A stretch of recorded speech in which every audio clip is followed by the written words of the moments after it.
Mike Boyle, welcome to the Marketing for Business podcast. Thanks, Scott. Good to be here in sunny Christchurch. Mate, that's an Australian twang I've got there. Whereabouts in Oz are you from? I live just west of Melbourne in a little place called Ballarat, and Nice. on the side of a little mountain called Mount Buninyongs, a special place in the world that we discovered just before COVID, luckily. Hey, look, we're going to have an awesome chat today. Look, we've known each other. I think I met you at an event with WK. That's right. And you've done some work. I know you've done some work with one of our charity partners, the Inspire Foundation, and Paul Wright. Yeah. He talks highly of you, and he said, Scott, make sure you interview Mike. He's got some really, really good thoughts and insights around business leadership, but also sales and sales leadership. And I think this is a topic, I think as business owners, the audience here are business owners, and selling's a big part of that, but also leadership and how to marry the two of them together. I know you have a wealth of knowledge in this area, so appreciate you taking the time to come on. Thank you for having me. Now, you're the businesses that you run now. I started looking at them, and I was like, I got tired of going through. You've done a lot, right? So you've owned a number of businesses. I've done a lot. One of the books I've done, I couldn't write a book on my own. School wasn't that great for me, so I had to get a ghostwriter in from Washington Post. She was a journalist there, and after we did 6 interviews for the book, she said, "Wow, you've crammed a lot into that little life of yours." So, how good. It's cool. And so, what do you love about business and selling, and obviously writing books, and how end of the day, you like helping people too, right? And that's probably the biggest thing I've found from talking to you. You got a wealth of knowledge, and this is why for a lot of people listening to this, you're going to be drinking from a fire hydrant. Like he's got so much good information. Is this microphone big enough to take it all? Well, what is it that you like about helping people? What is it for you? Like, why do you go out of your way to help business owners and get involved and teaching them strategically around sales and business and leadership? What's it about? It stems back to I love what I do. People say to me, why do you get on planes and travel the world trying to do this with people, go to conferences, live out of suitcases, all that stuff, that security in airports, all that stuff makes it hard, because I love it. I love what I do. I'm yet to meet a really successful person in business that doesn't love what they do. You love what you do. Totally. I can tell by your business. So you got to love what you do. So then I engage people in helping them learn and develop and become better versions of themselves. And then I see this response. Not in everyone. Not everyone gets there, and not everyone climbs to the 10s. But when I see high performance, these people come back to me and say, "You changed my life. You moved me. You did this. I got better sales. Whatever." Yeah. Like I've got numerous stories. There's just too many stories. But that's the catalyst. I want to help people find the best version and reach their full potential. And I look back at my life, like with that journalist, and she said, "You've done a lot." Well, it's all about searching for potential. Yep. Be it my family, my community, or my customers, it doesn't matter. It's about that purpose, that inner purpose. Where do you think that's come from, though? Like growing up, were you, did you have role models that you looked and thought, "Oh, they're doing really well, I want to be like that"? Because for a lot of people, maybe it's that one person, but for some people, it's not. It's just they have this internal thing that they just want to do it. I grew up on a farm with mum and dad. Mum and dad were in cattle and livestock and in horses and equestrian, and my sister was in equestrian. Unbelievably, they got to Olympic levels with horses. Oh, wow. They bred a little horse that went on to win 3 gold medals, which is just incredible. That's awesome. But it was probably not until I really started work, and I, through small work into a bit bigger work, I found myself in a sales director's role. Nice. I didn't know what I was doing. I had 6, 7, 8 salespeople, but I was also involved heavily in sport, water polo and AFL football in Australia.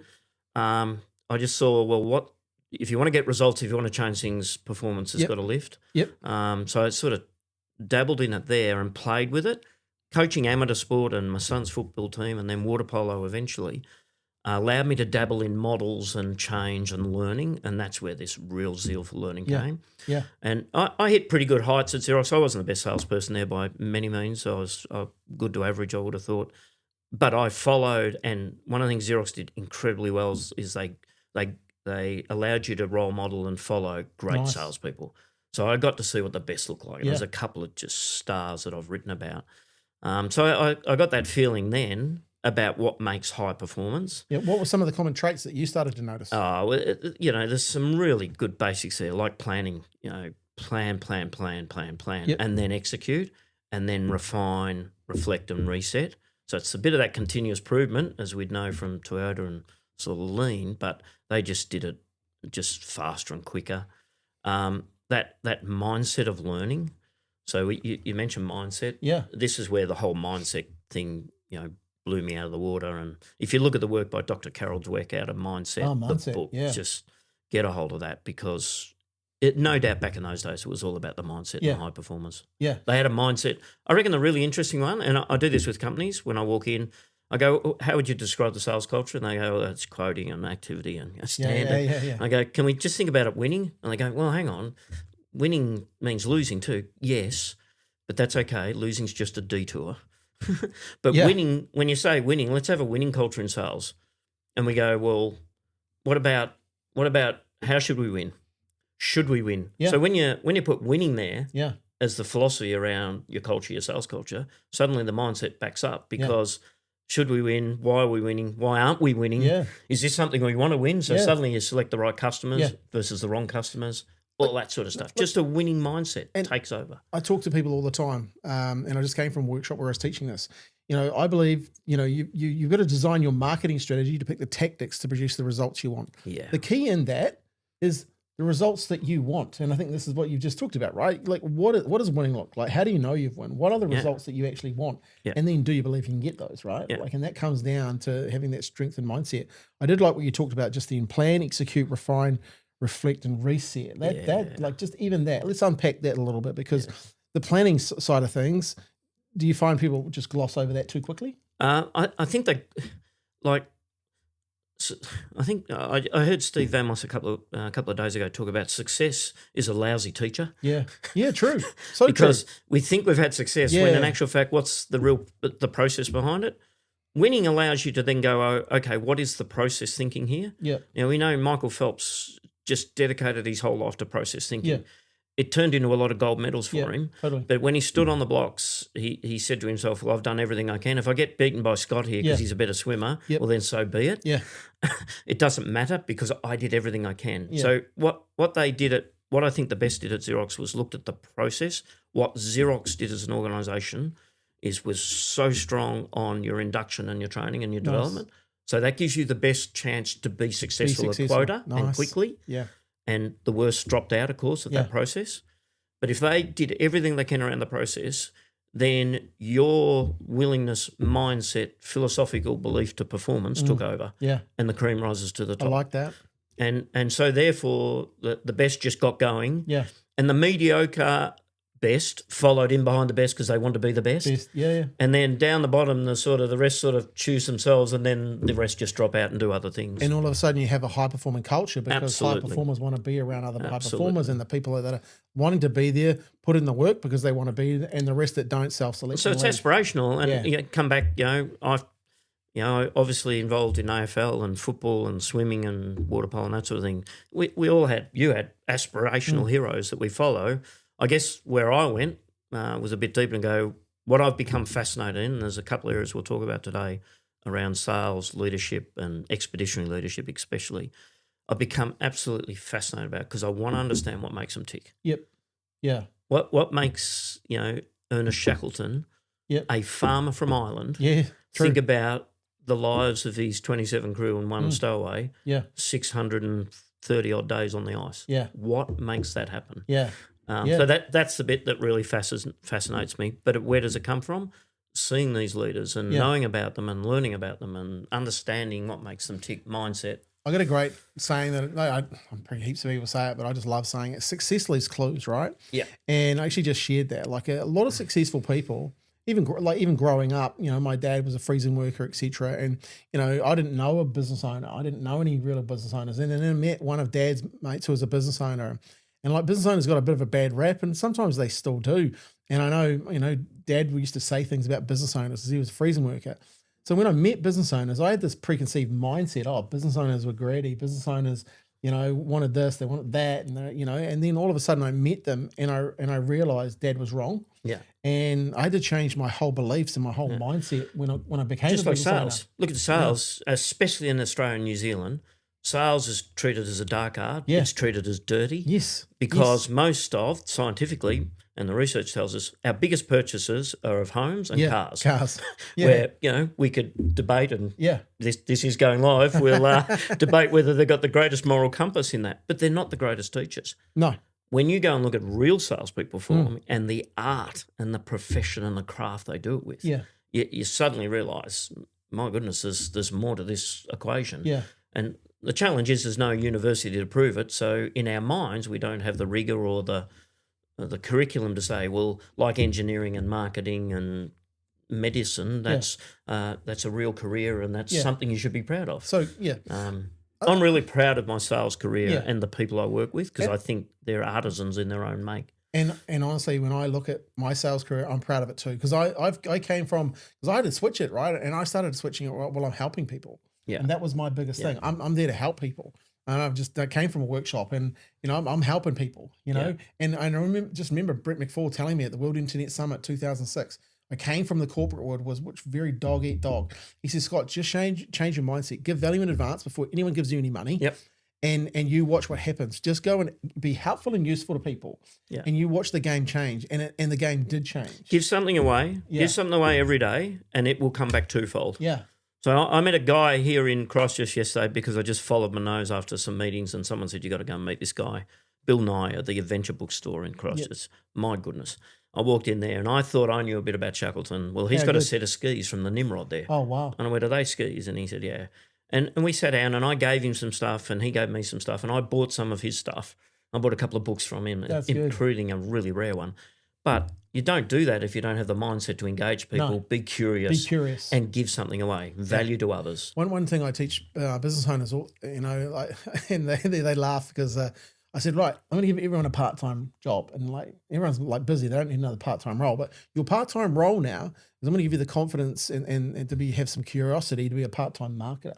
I really believe if you're a part-time marketer in your business and you can own that role, you'll be more curious.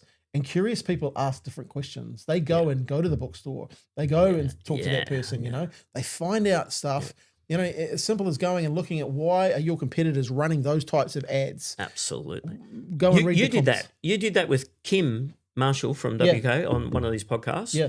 You gave away this beautiful insight into Donald Miller's book, The Brand Story. Yeah. Story Brand. Yeah. And I followed that. I bought the book. I read the book, and now I'm using StoryBrand AI campaign. How good. Oh my goodness, well, AI! Hold on to your hats. We will get to that. There's a few topics I want to discuss. I really want to go into mindset. I really want to go to sales. I really want to go into leadership, and then we'll tap on AI. Let's talk about mindset though, because reading a lot about what you're up to and what you've been doing, and the the global training and helping businesses. There's a couple of things that came to mind here. Was you talk about slow down to speed up. Yeah. Talk to me about that, because I think it's really crucial in the time that we're in with business owners. There's so much noise in the marketplace now because of mobile phones and social media, etc. Talk to me a wee bit about that. So it's philosophical part of our organisation, but it's this whole concept which I learned for the petroleum industry. Where I've got a number of clients. I've worked in and around the energy sector a fair bit in Australia and New Zealand. And at refineries, or where you have fuel storage, they have a concept called 5x5. Yep. And 5x5 means take 5 steps back and take 5 seconds. Because in a refinery, you can have a leak. Yeah. What you can't have is a spark. True. Right? So, because that's got bad outcomes. And what they've discovered is if you can slow how we react in the brain to crisis, that is, we rush in. We're humanitarians. Nice. So if we see a car accident and you're going to rush out and then get hit by the bus going the other way because we haven't thought this through, we rush in. Now, a result of the Industrial Revolution is there's no mistaking that Australia and New Zealand's are great at rushing in. Just look at our performance overseas in wars. And we're good at rushing in and getting stuff done. Yeah. What we're not so good is just taking a step back and go, is this the right stuff we should be doing? Come back to our winning thing. So what we try and do in all the programs we run, our summit circles, our communities, in particular, we get our leaders into a room and we say, now just stop for a moment, get off this wheel. Because the world, and if you haven't picked up in the latest sort of 6 months, it's become incredibly volatile. Yeah. And it's going to be uncertain for quite some time. We've got 4 years of Trump. We've got all this sort of stuff going on in the world. There's tariffs and AI. There's a lot of change. Yeah. And what we're discovering in leaders, if they can't just stop for a minute and recalibrate, they go headlong into disaster. Yeah. one of the learnings from Shackleton was this ability for him to sit back. I'll give you a great example of this. Shackleton and his team eventually got to Elephant Island the first time they hit land. They landed on the beach. Now, here's a leader that does a 5x5. Only one of that 28 group who were dishevelled and broken up from coming off the ice flow, landing on a beach on Elephant Island, a piece of rock in the Antarctic, realised they were below the high level mark. Oh, wow. He looked around and saw on the cliff the high level mark and said, we're in trouble here. Because if we get another king tide or a high tide, we're all going to drown. And he moved them to a place where they are. So this is this ability to be in the crisis, but to actually put your head up and go, where should we be? Yeah. If leaders don't do that today, they're going to take their businesses into complete crisis. So as a business owner, and like business owner listening, what's something practical they can do? Running a tyre store and things are busy, got lots going on, all this sort of stuff's happening, got 30-odd staff. What is it that they could do to do the 5 steps? Well, one of the first things they could do, all business leaders say they care. Well, if you want to care, just care. Yeah. Don't keep saying you care. Yeah. Care. So listen to your people. Yeah. Listen to your people. Yeah. Walk the floor of your business. We see this a lot in sales when we get sort of brought into sales change. The CEOs are probably walking their business and introduced lean and robotics and squeezing every bit of productivity out of a business. But have they walked the gantry past the sales office and gone, should I open that door? I don't know the university degree for it. There is no book on it. So there is no sales strategy in Google. No. Why? Yeah. Because no one's ever explored it properly. No. We have. So they go back to their office and look for more robotics and more productivity out of people. Just stop for a minute and say, it is a black art, but what can I do about it? How do I engage the sales team differently?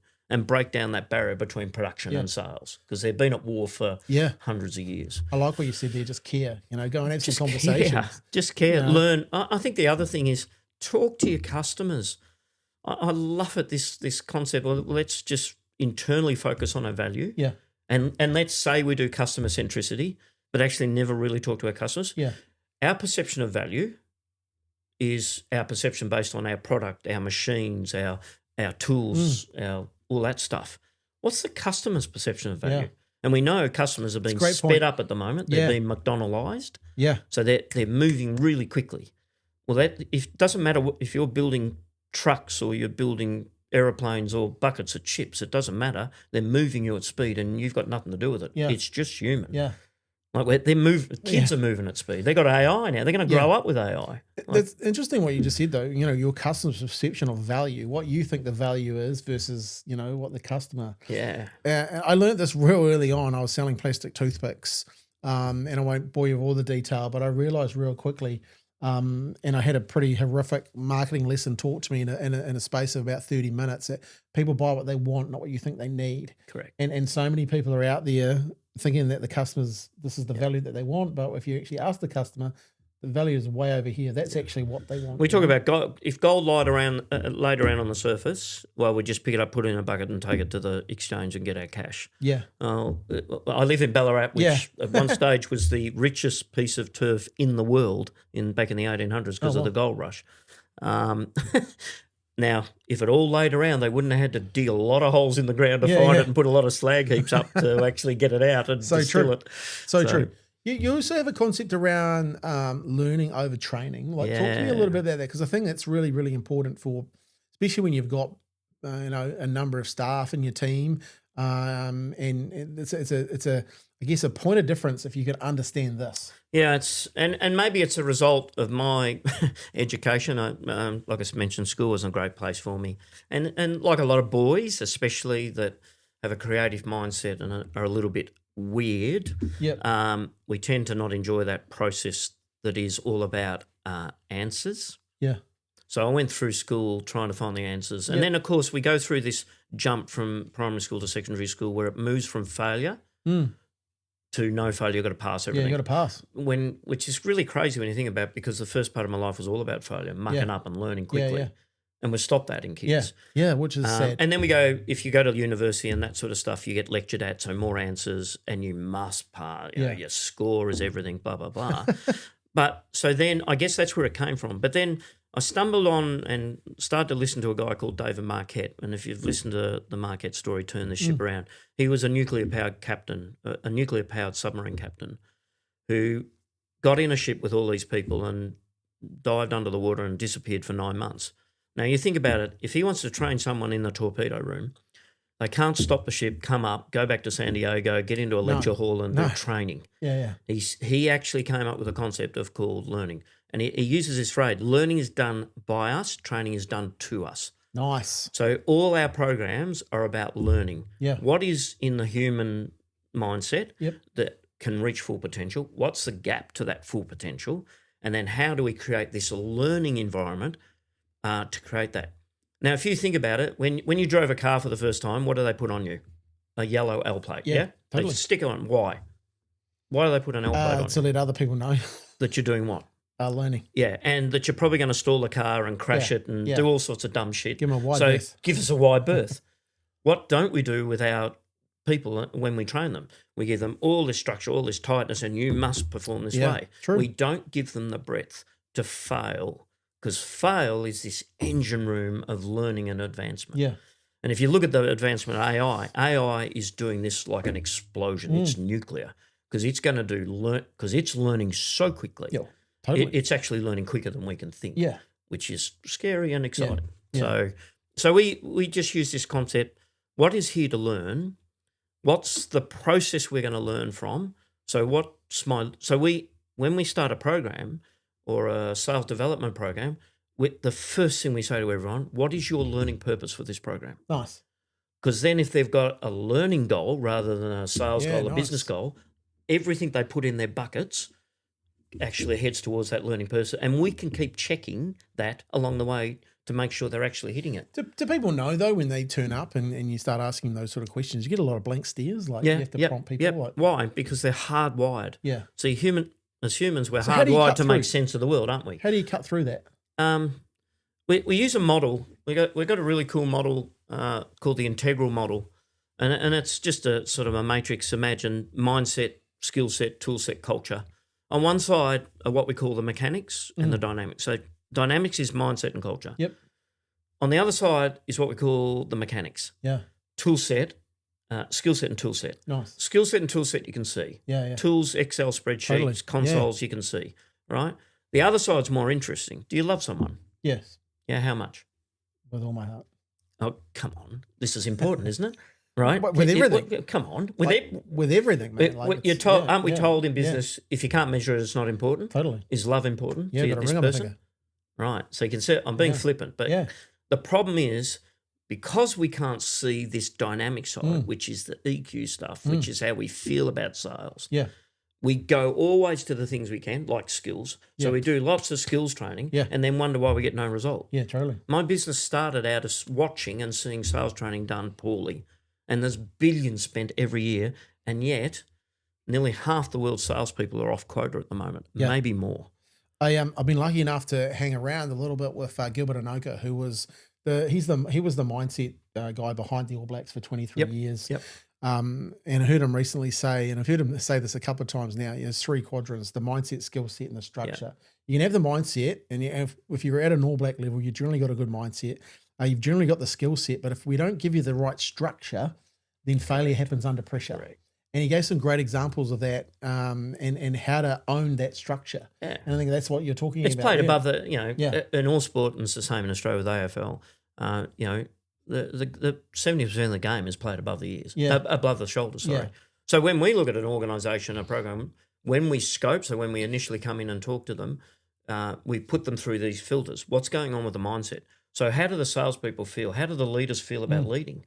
How is the boss actually caring? Yeah. How's the structure aligned? Yep. So it's one thing to have a vision, but if I turn around to all the people that are supposed to be following me and they've got no idea about the vision, well, then that's an alignment problem. Yeah. Right? So that's mindset. So we've got to break through that first. That is always first. Then we go over to what are the skills to achieve that? Yeah. And are they right? Well, that we can measure that. We've got a competency framework for sales we've developed. Then we look at the tools. This is where it gets interesting and where AI is going to collide. Because how is the CRM working? Well, most people think it's a pipeline. CRM is not pipeline. Pipeline's pipeline. Yep. how are the nurturing sequence pre and post sales working Yep. to elongate and speed up the face-to-face stuff, which is where sales craft is. And then we look at the culture. This is the killer one, culture eats strategy for breakfast, of course. What happens if the production team, the marketing team, the IT team all hate sales because they think that they sit on the beach and drink coffee all day? Yeah. Well, we've got a cultural problem Totally. that we don't back our sales team. We don't back productivity of the sales, which will end. There's a great saying by a famous sales coach from the 60s, which was attributed to Henry Ford, but he didn't actually say it. A sales trainer did. Nothing happens around here till someone sells something. Yeah, nice. Yeah. And his name, I think it was Reg Paulson, I think his name was. He was a sales trainer. And he did sales training in great big baseball venues.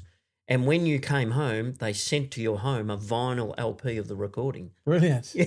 That's cool. But he said that. And he's right. Nothing happens in an organisation till someone sells something. Yeah. And everyone is in the organisation is selling. Yeah. I reckon this is the tipping point. So we think the sales team have got to go and do it. Yeah. Well, the CEO sells. Totally. The CEO sells to his staff. Yeah. The marketing have got to sell to sales and production. Yeah. And product development and innovation. And when everyone's selling. When you get that mindset, that it's part of it's unstoppable. Part of communication. It's part of influence. Yeah. One of the best things I ever heard around, because working from the corporate world, I'd see this all the time. Engineering versus sales, marketing versus sales. Everyone's looking at sales. It's like a battle. And I remember this guy. Once I left the corporate world, I was in a seminar in San Diego, and Ryan Dice, he talked about a growth team. And how he had framed it differently. We're all on this growth team. It's Carol Dweck, isn't it? Yeah. Growth mindset. Growth mindset. And I was like, I always thought, wow, what a difference. If you can change that language, then all of a sudden we're on a growth team together. I think the other thing there, and it sort of tips into leadership, one of the things we've been playing with is, and the question we put to our leaders, back up the truck a minute. We get asked to come in and fix sales. The first question I ask, do you think it's a sales problem? They go, definitely a sales problem. And usually that's HR, with all due respect to them. And I go, are you sure? And they go, well, what do you mean? And I go, well, is there a sales strategy? No. Okay. Is there a marketing strategy? No. All right. I'll just go with a bit wider question, if I may. Is there a business strategy? Is there a common goal and vision? Do you actually know what mountain you're going to? I get no's, right? Well, then are you sure it's a sales team problem? Yeah. So we sort of play with that. When I get to those leaders around a boardroom table, I pose this question to them: what team are you on? Nice. And they'll often recite, I'm in the sales team, I'm in the production team, I'm in the distribution team, I'm in the finance team. Financial controllers do that all the time. I'm in the finance team. And that makes sense, by the way, because that's where they spend all their time, that's where all the staff is. They've recruited all those people. Right? But I debate, which team are you on? Because the CEO and the directors and the chair of the board, they want them to be on the executive team. Yeah. And interestingly, and this is a Patrick Lencioni model, when you go out and ask the staff which team do they want the executive to be on, they go, we want them to be on their team. Yeah. Because if they're not, all the sub-teams are left to fight unwinnable battles. True. It's just like blood. So this is, to your point, this is where marketing and sales start having this fight. And the best one I've seen, and I've done this with a global brand, I've seen this, is the product team, so product management, marketing, where product managing and marketing and sales come together. That is like World War III. Because the product guys have got all these products and they're beating the drum for product. Yeah. The sales guys just want to sell the problems and help the world. Yeah. And the marketing team want to put it up in lights. Yeah. It's like, if this is not destined for conflict, I don't know what is. But so great sales leaders are really good at managing what I call a circle of fire. Okay. So a sales leader sits in this circle. I was talking to one yesterday and he is deep in the circle of fire. He said to me yesterday, he said, you're right, it's a circle of fire. Because your salespeople want a bit of you. CEO wants a bit of you if you're a sales leader. Marketing want a bit more of you. Customer service want a bit. Oh, by the way, production want to see you. And then your best customer wants to see you. Totally. And then your wife and kids want to see you. Like sales manager is probably one of the hardest jobs I ever did. Yeah. Because there is so many tensions pulling out. I call it the ring of fire. And once you plonk yourself in there, you've got to be really good. Now, most fail because why? They've come out of sales. Yep. Just because you're a high-performing salesperson, totally. I've seen very that. rarely makes you a high-performance sales manager. Yeah. They're a coach in actual fact. Yeah, totally. So that's where my sort of, if you think sales, and there's a couple of passions coming through here. Yeah. I stumbled into coaching because coaching's where it's all about. Yeah. So then if you look at sales, and we'll get into that sales and sales leadership, and you made an interesting point that most businesses are behind, they're behind their targets and all that sort of stuff. And the common one you'll hear is, the market's quiet, everything's, this and that. I've heard all the excuses. There's none left I haven't heard. Yeah. So when you go to that, like when you look at a selling environment, one, what makes good salespeople, and like, can you make good salespeople, or is it someone just has the gift of the gab? What is it? Let's blow some mist for a minute. Yeah? Because I hear it all the time. Firstly, there's a thing around extroversion and introversion. You and I are both, if we did TMS testing or something like that, we'd find that we're more extrovert than introvert. That is not a recipe for high-powered sales. So there is a myth that talking and all that sort of stuff is high-powered sales. Yeah. Right? In fact, my research as the sales scientist has discovered that, and not only mine, but other research across the globe has discovered that high-powered salespeople sit at what we call mid-version. Okay. But they're incredibly good at flexibility. Yep. So if I need to mirror or mimic or be comfortable with someone that's a bit more extrovert, I can move there. Nice. Likewise, if I run into a boardroom with two chief financial controllers that are quite analytical and you would class as more introvert, I can flex and slow myself down. Okay. And a common trick, I was built for what I'm doing right now, speaking and articulating through my mouth. Nice. Yeah, it's like drinking from a fire hydrant sometimes. One of the things Xerox taught me, and my sales manager there, one of the best I've ever seen, in Tony, it's this concept of doing this, and it's the philosopher's look.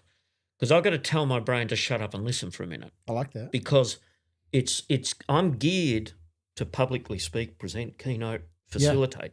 It's my sweet spot. I'm most comfortable. But I've also learnt when I consult, so sit around a boardroom table and ask the leaders why their sales is broken, I know I have to slow down, drop my tone. Philosopher's look, to shut my mouth up. Yeah. That tells my brain to ask questions and think and listen. Yeah. So you can build. So that brings me Therefore, are salespeople born or created? Zig Ziglar's mum didn't have a baby and went, wow, Zig Ziglar. Or Tiger Woods' mum didn't go, wow, a champion golfer. So they're not born. However, they have obviously high-powered salespeople in mid-version have some very core attributes that make them really, really good at what they do. They believe in they don't fear putting themselves into a situation. When I travel with my wife, and we do a lot of traveling, my wife will walk down, a street in Spain, and she knows I'm going to disappear somewhere, and she'll just go, well, here he goes again. He's talking to someone. You'll talk to anyone. Well, no, I'm just really, really curious. What's going on? I guess I just want to know what makes people think. What makes salespeople think. So I've spent my life exploring that. I remember when I was in the corporate world, I was lucky enough to be my sales manager broke his leg, so I got to drive him around for for I don't know 6-7 months, and so I'd go to some pretty like high powered meetings, and one thing I'd noticed is all the good guys would just ask questions, and they would just be investigating, and I learned like the more curious you are, the better the deals are. Tony, I spoke about before. I remember going with him because in Xerox world, they'd have you shadow a star for months after you did the formal training. And you just learned. It's like skiing with someone who knows how to ski. You just learn. And I remember Tony, I come out of meetings and I go, you only asked 2 questions. And he said, I know. Isn't that cool? Yeah. And it was just natural for him. So, because they understand that the other person who has the problem wants to, Well, the power's in the problem. Yeah. The power's in the problem, so you need to get to the problem first. The powers. So let's be really clear. I wrote about it in my one of the books. No one gives a stuff about your stuff. No. Right? The power's in what you do with your stuff to solve people's problem because that's what they care about. Scientifically, they burn calories worrying. Yeah. And we've been trained, when we're back saber-toothed tiger and all that sort of stuff running around in caves, you couldn't burn energy because there wasn't a lot of food. No. There was no Maccas then. No. Right? So you had to conserve energy. The brain is wired to conserve calories. Yeah. And we burn calories making decisions and solving problems. So, nice. We've just got to the best I've seen, you asked about the best. the best of the best problems, business people who sell. They're the best salespeople. Yeah, in the world. totally. I agree. So they may get their product, by the way, but I call that they get their product, and I knew my Xerox products, the bing, bang, bang in the machines, well enough to take it to the customer and show competence that I knew what I was talking about. Nice. I knew about xerography and Chester Carlson in 1938 in his bathtub in Vendigat. See, all that training still sits with me. But what I think the best did there, and what I think I do, is link that technology, that knowledge, to the business problem. Yeah. The best I've seen can take that thinking and go, with questions, find out the business problem and then drop their solution right in like it's just the panacea. Yeah. And then you'll get a customer go, oh, I need that. Yeah. They're convinced. You don't have to convince them. Get buy-in, not sell in. Yeah.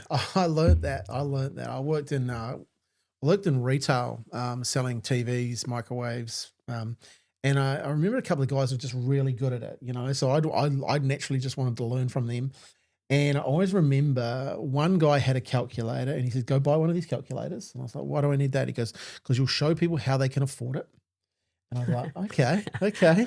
And then the other guy he said, go and read all the manuals. And when the reps come in, ask them all the questions, get all the features, we'll turn them into benefits. And I was like, features to benefits. That's kind of like, okay, this is new language to me. He says, so then you showcase those benefits, you listen to their problems, and then you just get your calculator out and you show them how they can afford it. Yeah. And I was blown away. These guys would sell way more than everyone else. And then all of a sudden I became that person that was selling way more than everyone else because you just show people, you give them what they want. Yeah. And all of a sudden. And when we look at this, you know, and I've studied it, that's why I probably get the badge, the sales scientist, because I've looked at this right back to the start. And the start was in the 1800s with John R. Patterson. John R. Patterson walked into bars and merchants in Middle America and asked them about how they handled money. It was just one beautiful question that created a beautiful conversation. And that question was all about how they handled money, because in his car, in his cart, he had a cash register. Nice. A weird machine from Austria. Yeah. Which, imagine landing that on a table then. It would be like landing an iPad. Yeah. Right? Because people go, what's that? What's that? He knew that there was theft going on. He knew there was bartering and drunkenness at bars. So money collection for drinks given out was never done properly. Never reconciled. So he just built this beautiful question. And they go, well, we lose plenty. And Scott over there, he's a thief. Whenever he serves a beer, he puts one in his pocket, blah, blah, blah. And then he'd plonk this machine down and say, well, have a look at that. And they go, of course, that. And then he explained it a little bit, but he always linked it back to the problem. And John R. Patterson, if we look at his theory, and the first person to do direct marketing, by the way, in the world. Wow. And his theory around sales process and what they call the standard training, he set up the first training camp called Salt Camp on his farm. Nice. Right? That led to a business called NCR, one of the world's biggest technology companies, and every supermarket in the world's got NCR equipment in it, or probably has. But it started with what? One little question, and his theory about questions versus product selling. Yeah. He reversed the whole thing. Yeah. And if you look at now, like the brilliant book by Neil Rackerman, Spin, if you trace Neil Rackerman's theory back, it was to his early days of dealing with International Business Machines, IBM. And one of the early sales directors there came out of National Cash Registers. So we know that John R. Patterson was the father of sales. And Neil Rackerman took it into the 70s and 80s. And, of course, when you go to Xerox, it's all about spin. Just a simple question, though, a simple frame around how they handled money, right? Like the business owner deep down knew something was going on. So all business owners do, don't they? They know there's a problem. Yeah. But they don't need salespeople to sell them, we can fix this, promise. Yeah. They need salespeople to get them to buy into the problem, so then they can solve it. Because if he'd just gone in and said, hey, I've got this thing, without understanding the problem or to see if the problem was here and real, and most of these salespeople do that. They open the shirt and say, you want to buy a watch? And you go, no. I'll get a cheaper one here. Yeah. Drop the price. Right? Yeah. And then they do the worst thing, which is not persuasion, it's pushiness and all that, which gives us the brand that we've got. Yeah. Whereas the best, you don't even know they're selling. No. So we've got two concepts, a beautiful question. So we develop beautiful questions with our clients, and then we develop what we call beautiful conversations, because the Australian and the Irish and New Zealanders are the best at sitting around a bar and having a chat. Like you and I are just having a chat here. So it was beautiful questions and then beautiful conversations. Conversations, nice. Right. So you lay all this technique over a beautiful conversation. Yeah. And I realised this when people used to say, when I would do selling in like role play situation, they go, Mike, you do it so easy. We don't even notice you're doing it. Well, keep in mind, I've had a lot of training. Yeah. So Xerox did a lot of training, but also my family and my upbringing, coming back to your very first question, was all on farming and cattle. The drovers told stories. It was all story. Nice. The power of story. Yeah, yeah. And I love that story. Form, right? Yeah. And it's an art. So you get into this. If we sat at a bar and had a beer, we'd have a conversation. Totally. We'd be sharing stories. Well, sales should disappear. The selling technique should disappear. Yeah. So when a customer's going through this with you, they should never know they're being sold. No. The best don't reveal their sales process. No. They don't say, "Oh, I'm looking into your needs now." Like, what makes you lay awake at night? I hear that one. Oh my God, I always really? remember being in the corporate world, and this was some of the corny stuff you'd see. We were dealing with a group of resellers throughout New Zealand, and I went into a dealership, and this guy had obviously selling cars and stuff, and he had the golf, he had the fly fishing, he had everything in the room. And obviously, I'm not there to buy stuff. I'm there to talk to them about becoming a reseller and stuff. And they wanted to deal with us. I said, "Oh, so man, you love playing golf?" He goes, "No, I don't play golf." I said, "Do you like fly fishing?" He goes, "No." I said, why have you got all this sort of stuff?" "Oh, it's rapport building when people come in." And I thought, sort of less than authentic. Man, I was just like, why would you bother? Like, at least find something that you're into. Because why? Because the human's looking for elements of trust. Yeah. If you walk into McDonald's and you know what you're going to buy, you know why you're going to buy it, it's cheap, it's easy, it's quick, and it's consistent all around the world. But if the place is like a tip and it's not clean and all that sort of thing, my value equation and sort of algorithms in my brain start to go, whoa, hang on. Yeah. It's like an airline, I won't mention the name. They got a premium price at the moment. Yeah. But their service is rubbish. We can't have a premium price and have service rubbish. You can check. You can have it for a short time, and then eventually it'll hurt you. It'll bite you in the ass. Totally. But you look at great brands. They have a premium product and high margin and high revenue, but they meet it. They meet it with this service model. So when the customer's evaluating the value, does it solve their problem? Is it valuable? Then they'll meet you in the middle. Because we have this belief that everyone buys on price. It's absolute rubbish. No. If everyone bought on price, we'd all be driving high Hyundais. Yeah, yeah. Now, with all due respect to high Hyundai drivers, that is not. You only got to walk down the street and see Ferraris and Lamborghinis and Mercedes and high Hyundais. Yeah. That's not the cheapest shirt you could buy, is it? No. So we don't buy on price. Yeah. But salespeople develop a mindset. And I think a low sophistication because of the lack of their knowledge and training and skill, they fall back to, well, it's all about price. Yeah. But who's running that equation? Yeah. Customers or salespeople? Yeah. Customers, of course. Well, if we train them to go cheap. Like seriously, if you've got someone who's not that experienced in front of you, you can get a deal, right? Like you can you give them a few objections, and next minute they drop everything to give you the deal. Hey, you got a few books here on sales. Let's talk about those for a second. You're obviously the sales scientist, but so one sales cat. Give me the quick 5-minute over of that book. So Sales Cat came around from a good friend of mine, James Mason from Mind Shop. He wanted me to do a conference, and he said, "I want you to do a conference." And I said, "Cool." And this is on the phone. I said, "What's the conference?" He said, "It's all going to be about innovation." I said, "Okay, cool, innovation. So what are you going to do?" "I don't know. It's innovation. I'll have to think about it." So I hung up the phone, and I'd flown back from Perth. I'd just done a big sales conference in Perth, and I mind map all the time. You saw it over there. I do lots of mind maps. I'd done a mind map on the plane, and I don't know why. Maybe I was watching a cartoon like Top Cat or something on there. Somewhere cats came up. And I said, what are the 9 lessons of a high-performing sales cat? So I did it. So I pulled out this mind map. I rang James back and I said, "I've got it." And he said, "What?"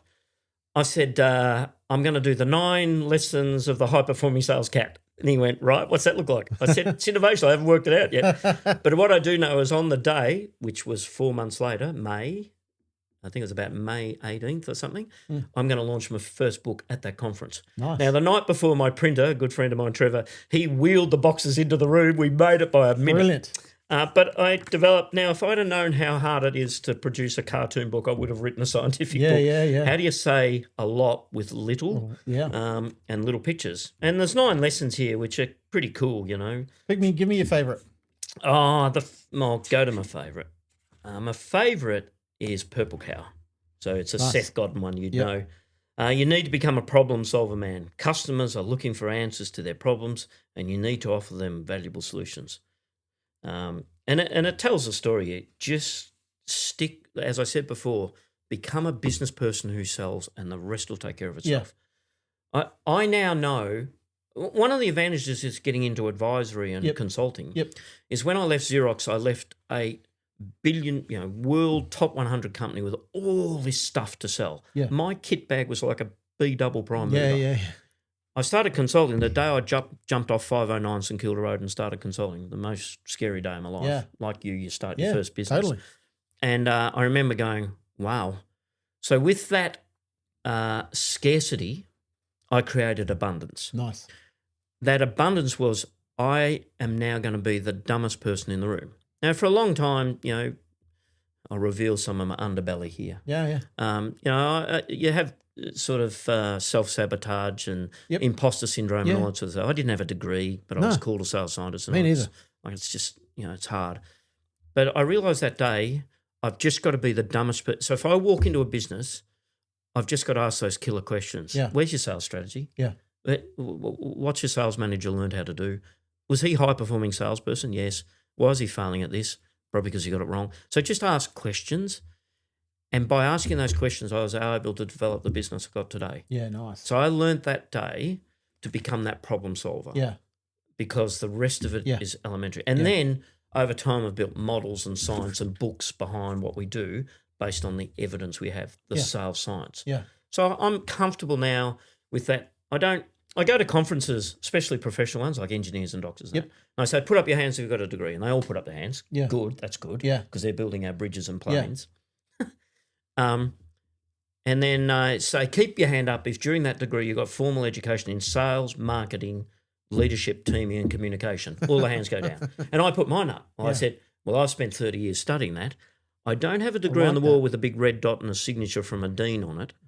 But I do have 30 years of witnessing what can go wrong and what can go right. Nice. And if you want to listen for these 90 minutes, I'll have a talk about it.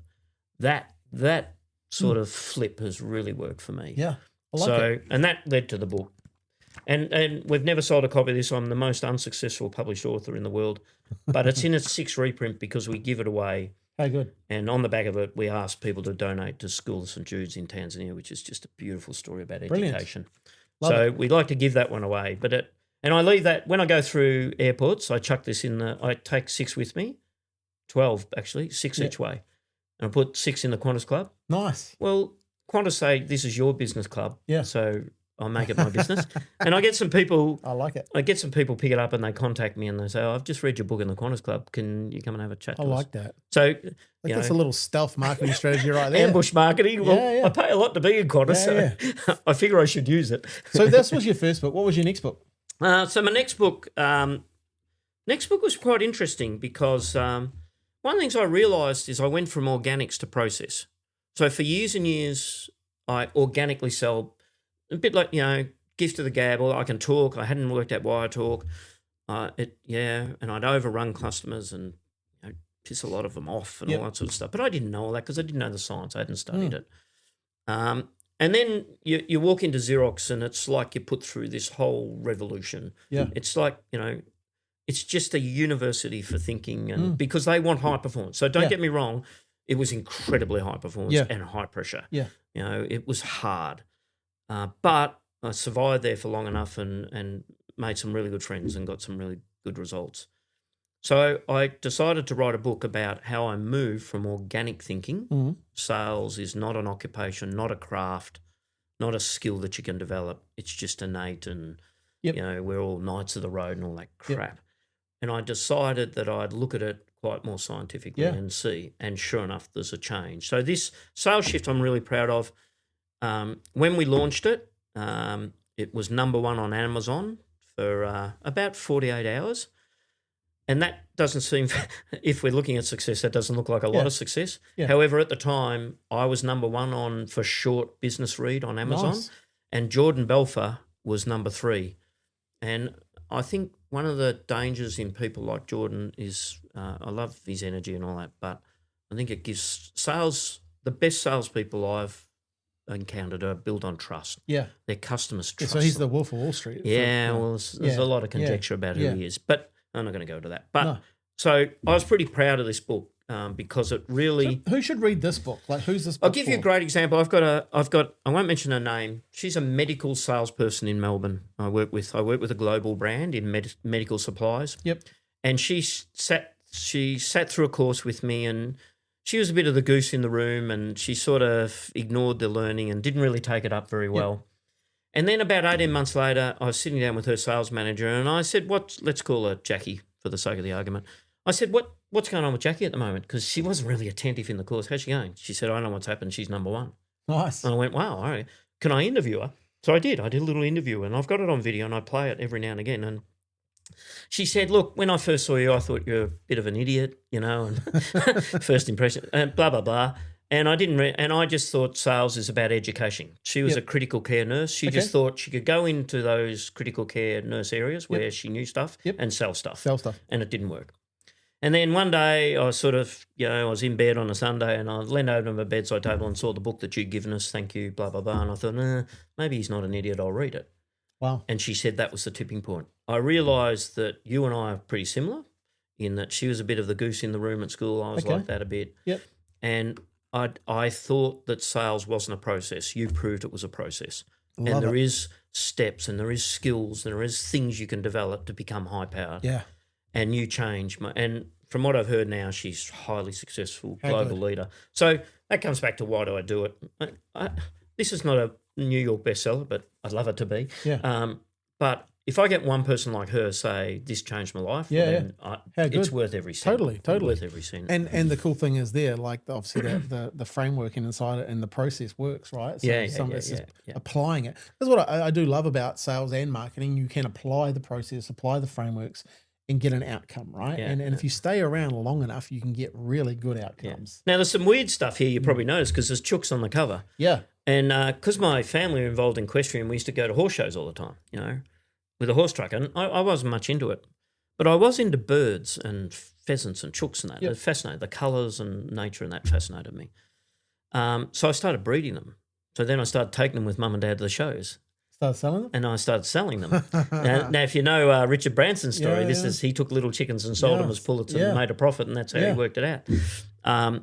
But I started showing the process of presenting them and all the presentation of fowls to get award. And I won some really big, my parents and my sister were winning show jumping big jumpers, and I was showing little fluffy chooks. It was pretty interesting. but it's really in the essence of who I am, that to present yourself well, to understand what winning might look like. Yeah, nice. And how to package that up in a chook, blow dry them the morning before and all that sort of stuff. Yeah.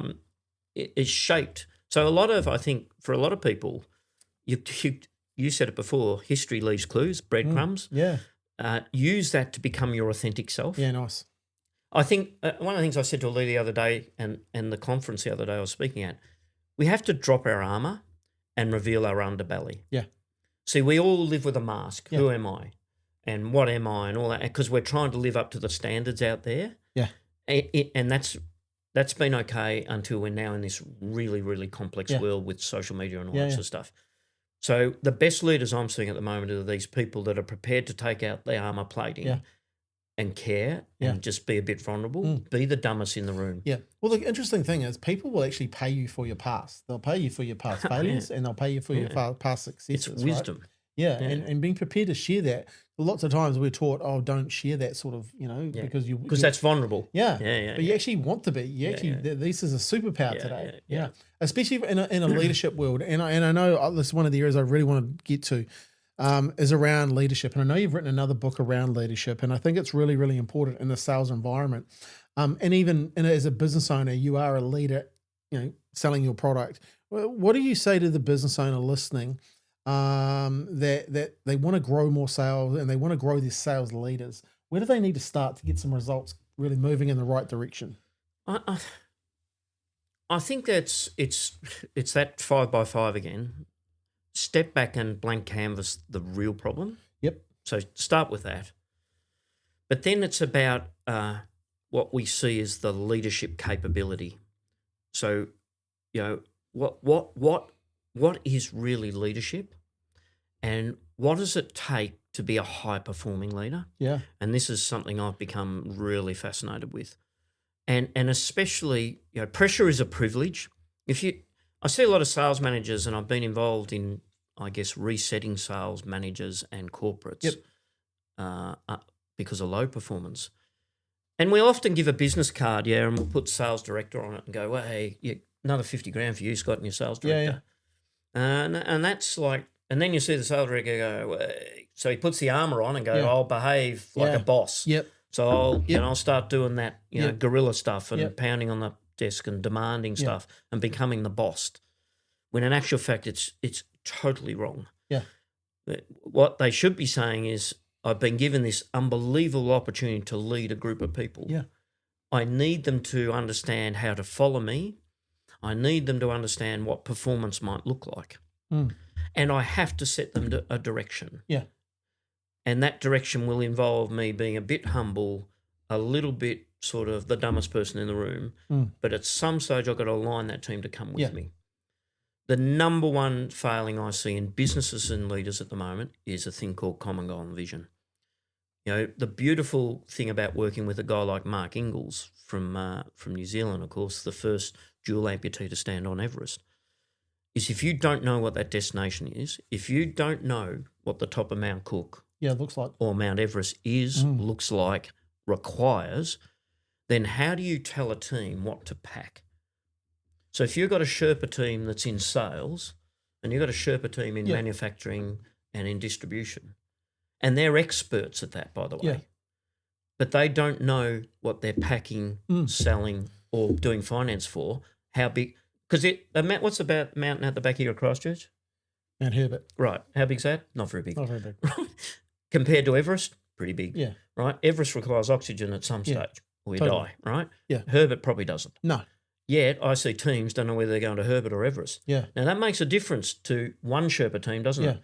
How much do we have to sell and how quickly? Totally. And yet I constantly see leaders who, when I ask them to draw the vision, once they get over the fact that they can't draw, which most people can't, they can't even articulate it.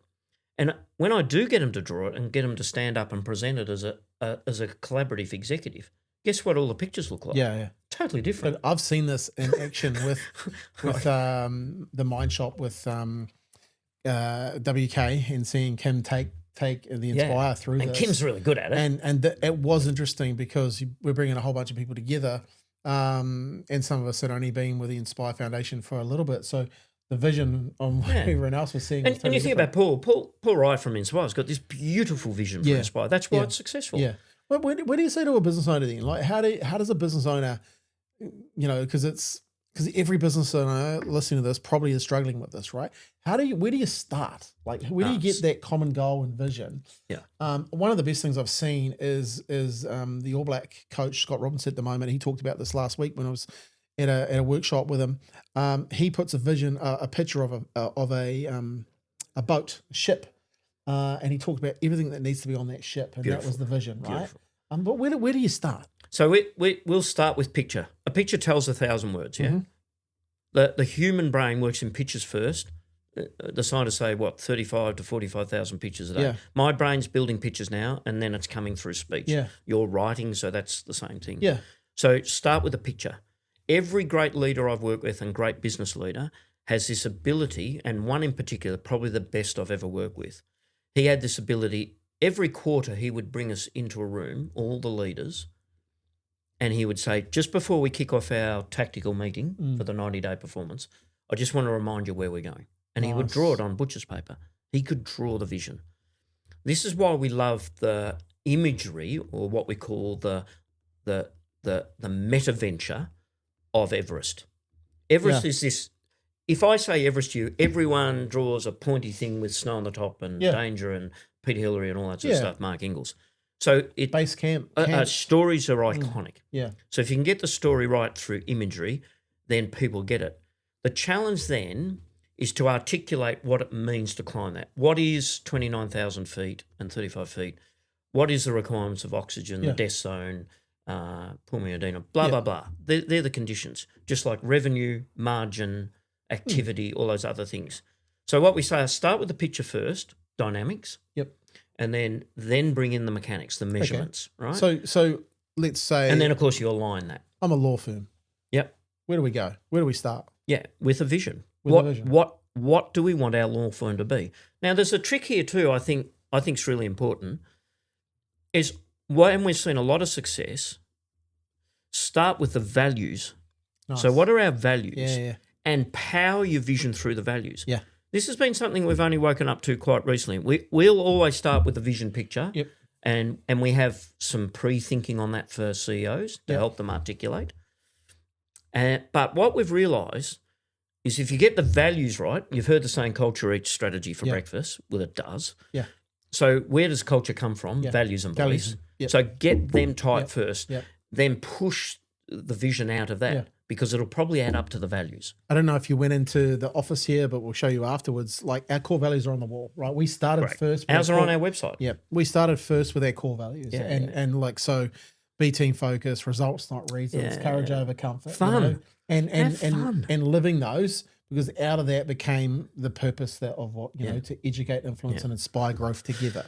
So once we do that, once we get the common goal and vision, we then say, okay, and we use again a metaphor. If we're going to survive this journey, 3, 5, 10 years, doesn't matter what it is, what are the things we've got to pack in the backpack? Because you can't carry, Everest determines that you can't carry a lot up there because you can't lift it because of oxygen and all that. So what are the strategic imperatives? What are the things we must get right and they're non-negotiable? Yeah. So that we call them strategic imperatives. And I call this the strategy frame. Then you flip that over and we call it the tactical frame. So from those strategic imperatives, in your Sherpa team, so now imagine you're sitting in the finance team and we've got a strategic imperative of margin and revenue, blah, blah, blah, and frictionless systems to administrate all that. Well, what are you going to do day to day to get that to happen? Nice. How does the vision cascade through strategy into tactics so the people on the ground floor know what to do because in that Sherpa team, they are really clever at finance. How good. Right? They then have to articulate that. They have to perform. And then the leader's job is to do what? Every 30, 60, 90 days in their cadence, rhythm, they check up on how we're going. Now, the key here is you have to make this process, and we call it a strategic framework, you have to make it simple enough for plumbers to get. Yeah. With all due respect to plumbers. My father-in-law was a plumber, right? And scientists. What I see every day are 2,500-page business plans, right? We do this on one page, by the way. Yeah, nice. Right? And if you do a business plan that way, only scientists will get it. Well, scientists are not going to do the implementation. The plumbers are. Yeah. The bloke driving the truck, the bloke getting the sales, the bloke doing, the finance calculations, the algorithms. If you make it too confident, they'll never get it. No. So make it simple but not simpler. Yeah. What we've done with the picture is say, okay, here's the imagery of your vision, here's the strategic imperatives, here's what you've got to take into the backpacks. Yeah, nice. Function and task. Just on that. Everyone does organisational chart. Once you get your vision right, strategic imperatives, then list all the functions to pull it off. Yeah, nice. And list all the tasks under the functions. You'll soon work out where you've got redundancy problems, where you've got skills problems, training problems, all those other things. Everyone goes to people first, and don't get me wrong, people matter. Yeah. But we should go to function and task first, and who's doing them. Who's doing them? So I go into business and they go, Jenny's doing that, and Jenny's doing that, and Jenny's doing that, and Jenny's doing that. And I said, can you show me Jenny? Because she must be superwoman. Yeah, yeah. Well, no, she's stressed out and she's burnt out and she's about to fall over. Yeah. And look, people will be thinking, hey, that's me. Yeah. So listen to this, right? Why Everest is so beautiful here and Mark Ingalls' work and Shackleton's work is because these expedition stories manage to pull all away the crap of corporate and the minutiae and all the rubbish we get caught up trying to run businesses and just make it simple. Because if you get it wrong in those places, you die. Yes. It's just so true. it's a really simple consequence. So now we've got commercial purpose with consequence. Yeah. A lot of people do commercial purpose and don't think about the consequence. Yeah. So if I fail at sales or don't get my quota, is that okay? Well, tell that to the bloke in the driving pool that's about to lose his job. Yeah. If I give away $1 on price because I didn't learn enough how to sell properly and gave away dollars, tell that to the marketing team that's going to lose 10 people this year because you didn't make quota. Yeah. That becomes it's a big consequence. It's a consequence, right? What do you reckon is a gift that sales has given you? Wow. What's a gift that sales has given me? Sales has given me, I said before, I'm really proud of my sales career. It's allowed me to travel the world with debatably, an underwhelming education experience. I'm consulting to global brands. I'm consulting, advising, coaching, and developing leaders in multi-billion-dollar businesses. Yep. I never dreamed I'd do that. Yeah. But I've also traveled the world with it. I've met some extraordinary people. Yeah. You know, you mentioned I had an IT business in Indonesia, in Bali, and I met a guy called Toto Zagiri, and he's a beautiful man, and he was one of the wealthiest men in Indonesia, and he was the Steve Jobs of Indonesia. Wow. And one day he picked me up in his armour-plated car with security guards and took me to he said, I'm going to take you somewhere, Mike. And in Indonesia, Jakarta's a pretty dangerous place, and at the time when I was there in the 90s, it was incredible. There was a coups going on. And he drove me out to a part of Jakarta, and we pulled up with his security guards, and they got out and checked the area first. Because this guy had all his family overseas because of, getting kidnapped and all that. And I said, where are we going? And he said, I want to show you something. Wow. And he walked us into a house, was all cobwebs and dust, and he turned on the lights. And there was all desks in the rooms, normal house. Yeah. And then there was a sheet over computers. He said, this is my first computer. Wow. And this is a business called Sigma Chipta Traka, which was a massive IT business based in Jakarta and Bali. And he did this, he just showed me, he said, this is, and he looked at me and he said, I know you're small. I went, oops, the gig's up. He said, but we like what you're about. Nice. Because you're brave and you're strong and you believe in what you believe in and you go for it. Yeah. And it's iconically Australian and Kiwi, of course. We bat like above our weight a little bit. Totally. So I learned that that's meeting people like that across the globe that I thought were untouchable leaders that you wouldn't dare talk to. And Toto would he had all this entourage and all these hangers-on and all these technical people that were so intelligent. But he liked spending time with me because I was real. Yeah. And I'm Mike and, what you see is what you get. It's what a gift though, like the ability to communicate with people. And like sales to some degree is just that, right? The ability to... And I think the other thing, Scott, is the classroom restricted me. Yeah. Now I'm in a classroom of lifelong learning and globe, and I was with a Mindshot conference last week with all these incredibly smart people, and I come away there, I could have sat on the top of the jet and flown here because I didn't need a mask. I had oxygen from everywhere. I love it. I love it. Yeah, so just the world, there's so much to get out of the world, and you just got to lean into it. We got this concept, just lean in, like AI, lean into it. Yeah. Well, hey, let's get to that. We've been going for nearly 60 something odd minutes now. We've got a few minutes left. Give me a snapshot of your thoughts on AI, and give me some things that you think business owners should be doing with AI right now. So, first snapshot: don't fear it.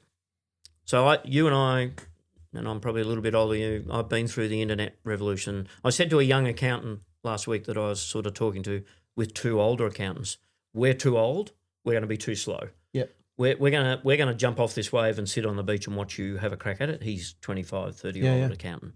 I said, but holy, you've got to have a crack at this. Yeah. You've got to get into this. Yeah. So don't fear it. Explore it by leaning in. By that I mean, and it came from the Donald Miller Insight, really triggered this for me, the book that you and Kim talked about. I leaned into that book, read the book. He leads you into his AI portal. Yep. I leaned into that. I didn't know what I was doing. I didn't subscribe. So I leant in and played in the freemium. Okay.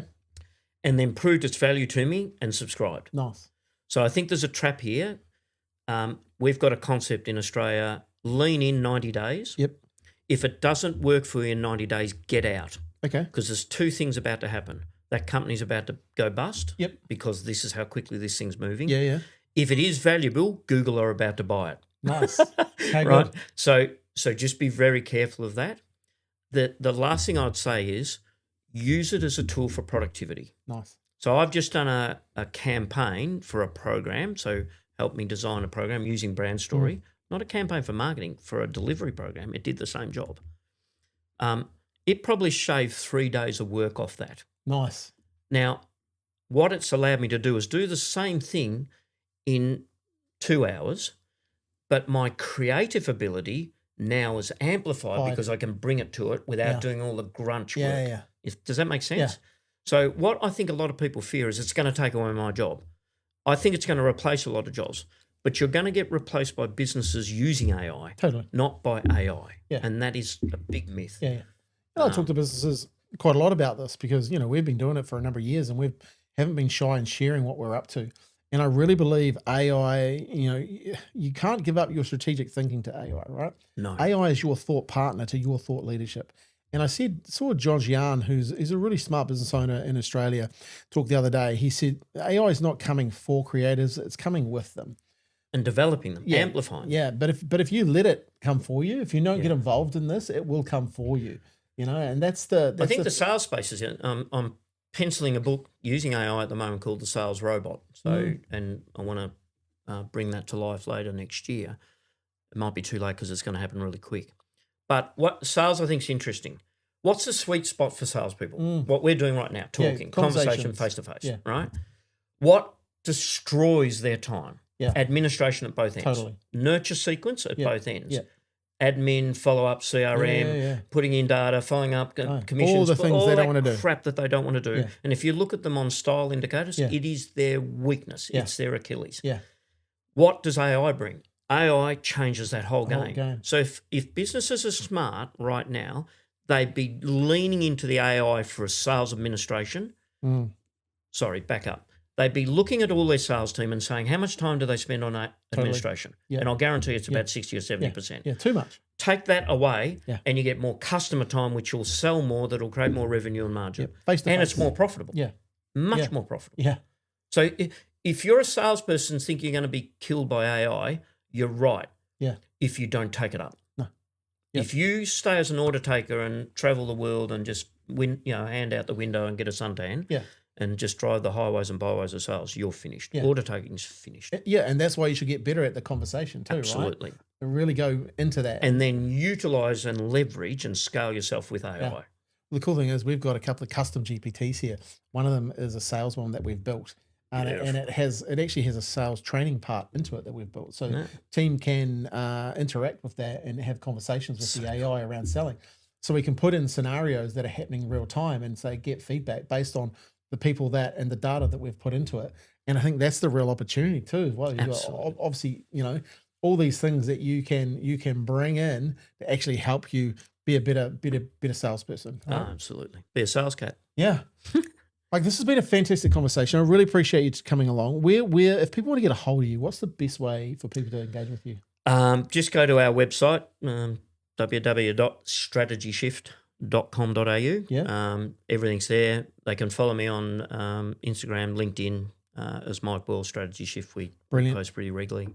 And just catch up for a coffee because I reckon we can be pretty curious. So it's we like having coffees with people. I had some brilliant coffees in Christchurch yesterday. Met some amazing people. Yeah, good. Look, I really appreciate you coming. We'll put all Mike's details on show notes, etc.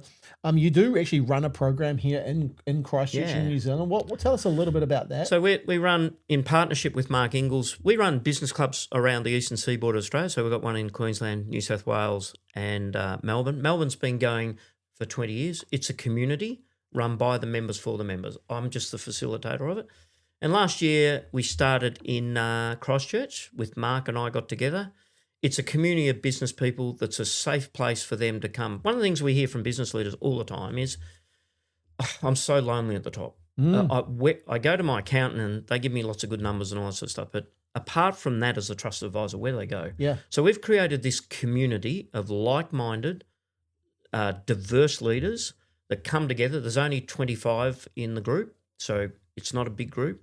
It's Chatham House rules. What goes on inside this peer group session every quarter stays in there. They get personal coaching and online training. We hosted at the International Antarctica Centre out near the airport because obviously I'm fascinated with Shackleton and everything Antarctica. Yeah, that's awesome. So that's sort of just by having that there. And so Paul Wright's in that. He loves it, and we got some young guys there. I'm about to introduce a young AI guy to spice it up a bit. So it's a great, and we chew on common bit. Interestingly, we've got CEOs and young business leaders and little trucking business and family business and that, but they've all got the same problems. Yeah, nice. So isn't it nice that you could put someone with a little trucking business next to a global CEO and go, how did you do it? Yeah. Oh, was it that simple? Yeah. That's cool. So it's a great community. Yeah. And having Mark Ingalls in the room is just a gift. Yeah. Yeah. Look, anytime you get business owners together, because you're right, it is lonely, right? And having them the ability to chat through some of their issues, some of their problems. And I always say, my Nana taught me this: is a problem shared is a problem halved, right? And sometimes that's the power of the group. They come for the content, but they stay for the community that you're creating. We have 2 charities in every one of our groups across Australia. We have 2 charities. So in Melbourne, we've got Reach Foundation, which is in youth mental health, and here, of course, we've got Inspire, and we're working on one other at the moment. Nice. So good. we always have that value to the community as part of the Summit Circle. Yeah. Awesome. Man, this has been a really interesting conversation. Appreciate your time. I know we could probably go for another 3 or 3 hours, I reckon. I can't believe we just chewed on an hour. But 4 more to go. Yeah. We'll definitely we'll get you back for another session. So hey, your job now is to share the podcast. Like Mike's giving you a whole bunch of things. Make sure you check him out online. Go and search him out and see what he's got to say. Hey, and make an effort. Come and when people get involved in your courses here, the programs you're running, what's the best? Is it a conversation first to see if it's right, or can they come for a session? We talk about coaching a lot in this, and I'm a coach, obviously, of a lot of people. The first tick of coaching is chemistry. Nice. Yeah, you got to be. If we don't have chemistry, well, then I'm not for everyone, and I get that because I am who I am. Yeah. And I'm not changing that. Cool. But if you've got chemistry, we can work together. All right. If you're a sponge, not a rock, well, then we're probably right. Do it right. All right. Hey, appreciate your time. Go and share the podcast. Go and share it. Look, we've been getting some great downloads. People are listening. People are sharing. We recently hit number 1 again for marketing for New Zealand. And we're starting to hit the charts again and again and again. So really appreciate you taking the time. Make sure you go out there, have some fun, take some action, and as always, celebrate your victories.